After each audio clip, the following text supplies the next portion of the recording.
বহু বছর আগে জঙ্গল থেকে দূরে একটা অন্য রকমেরই জগৎ ছিল, আর সেখানে বাস করত এক ভয়ঙ্কর গরজিলা।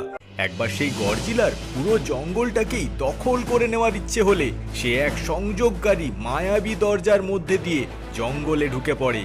এরপর ওই গরজিলা তার ক্ষমতা ও জাদু বলে জঙ্গলের পশু পাখিদের ওপর অত্যাচার শুরু করে দেয়। কাউকে মারধর করে তাড়িয়ে দেয়, তো কাউকে আবার ঘুষি মেরে উড়িয়ে দেয়। এত বড় প্রাণীটির সাথে কেউ কোনোভাবেই বেড়ে ওঠে না।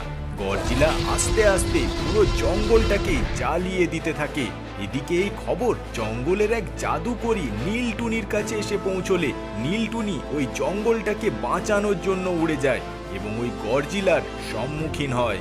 গরজিলা নীলটুনিকে আর 5টা সাধারণ পাখি মনে করে হামলা করতে যায়, কিন্তু গরজিলার তেজস্ক্রিয় রশ্মি নীলটুনির কোনোই ক্ষতি করতে পারে না। এরপর গরজিলা